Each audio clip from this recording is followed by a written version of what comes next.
So not only are we not going anywhere,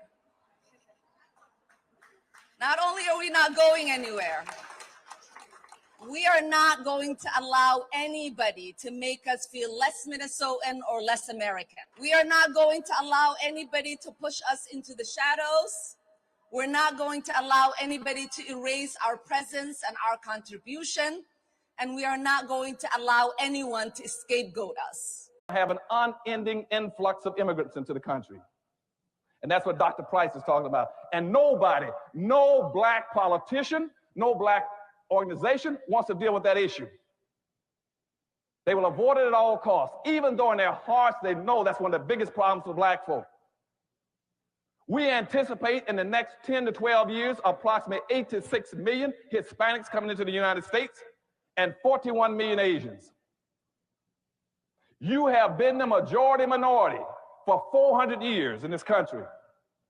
You have been the #2 population for 400 years. You're going to get kicked out of being #2. You're going to go down and become #4. Now, common sense, even a third grade education would tell you, if you didn't get anything when you were #2,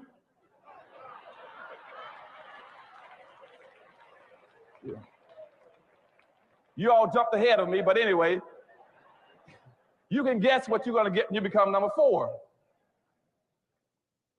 And the worst part about it is as you descend and go down to #4, those other groups are going to go up. And as they go past you, you're going to have major racial clashes in this country. We're not black, we're not Arab, we're Somali. Let me start off by why we're not black. This is black, this is brown, and there's not a single person in the world that's this skin color. Do your research. Black is the absence of color. It's what you get when there's no color. It's what you get when you turn off the light. You get black. And yes, I know we are Somalis, not black. There, I said it. Somalis are not black. Might have to drop a dime on them niggas. For sure. You know what I'm saying? You gotta stop it. I don't like that shit. For sure, bro. I don't like that shit. All right, y'all, we back with another video. Y'all know how we do. Always pushing health, wealth, and a better understanding of self. So in this video, we highlighting the black community that was in St. Paul, Minnesota, that has been getting overlooked.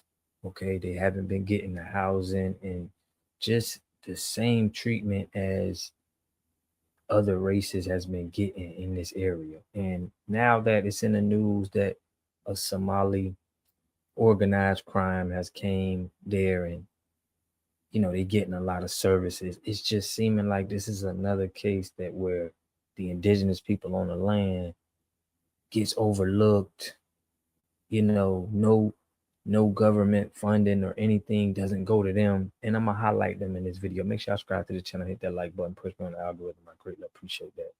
Let's get it. So how the Hallie Q Brown Community Center has supported St. Paul's black community since 1929. Now, HQB was founded in 1929 to support the growing black community of the St. Paul, established to promote social harmony and help people find adequate housing. HQB also provide a place of refuge and solace. So as you see right there, that already muddies the water for me, because it seems like now someone can use this that's not from this country can come here and now get access that the indigenous people can't. Trump is coming after Somalis in Minnesota, terminating TPS protection and stating Minnesota is being terrorized by Somali gangs. Send them back home. Yeah. Governor of Minnesota, he fired back. Ilhan Omar fired back. Republicans cheering. What? What is this? Because there's only 700 Somalis that have TPS. Majority of Somalis, they're US citizens. They're green card holders. They're refugees from the 90s. They have built communities, businesses, neighborhoods. What is he talking about? Why is he framing it like the whole Somali population depends on this TPS? It became the second largest neighborhood center in St. Paul, complementing the Phyllis Wheatley Settlement House in Minnesota. HQB's origin lie in the settlement housing movement in 1800s and 1920s as European immigrants joined black migrants from the South and northern U.S. cities. Social reformers founded settlement houses, organizations that provided service like education, healthcare, and childcare to the newcomers, while European immigrants benefited, Black communities did not. So that we in that position, it just, not that I don't got nothing against the Somali people. I don't know, I don't really know of them, but when my people are not getting the benefits and the stuff that they need when this was set up for them, it's a problem. It looks like it's, you're taking advantage and you're not making sure that the Black Americans or the indigenous people are getting treated right first. And that's what we starting to have to put down and make sure that everybody understands that. Let me keep going. The overall belief among many of the white settlement leaders was that Blacks could better progress on their own through separate self-help or racial-oriented organizations, but not through the settlement house movement. As a result, many Black women reformers participated in a separate settlement housing movement. So as more Black Americans migrated from the South to St. Paul, community leaders saw the need for social centers for Blacks, who were at the time barred from many local facilities. The local Odd Fellows and Masons, two St. Paul organizations, then came together to purchase 6 lots on Aurora Avenue between Kent and Macabin Streets. This led to the formation of the Union Hall Association in 1914. So what this article is pretty much telling us is that we didn't get none of the benefits that the white European settlers got, and now we're seeing the same thing happen with other immigrants coming to the country and getting more benefits that we're not still getting. And this is something that we have to keep pushing and keep bringing awareness to, because we keep always talking about these other countries that we see in New York. We got another Islam,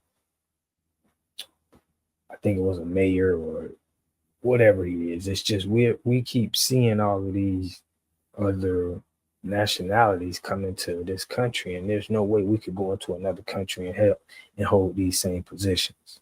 So I want to know what y'all think about this in the comment section. Do you feel like the Somali community has pretty much, cosplayed the Black Americans in that city to get the privileges and stuff that they got? Or do you think it was just like all the other immigrants? I want to know what y'all think in the comment section. I'll catch y'all in the next video. Peace and love. You are totally dependent on other people to take care of your needs because you don't have those roots sunk into the ground. To have a community, you must have 3 things to have a community in it. You must have a wholly independent economic structure that can provide goods, service, products, and things for your own people, and jobs and tax bases for your own people. You should at least control 4 basic things. You should be trying to control water, food, medicine, and energy to be able to survive. Here we got Mr. Pollock. He had a cornfield. He took advantage of a free water test from us, and this is what we found in this water. We found sulfur, we found hardness, and we solved these problems with an easy fix of 2 tanks. So get your free water test today. Stay blessed. Click the link below.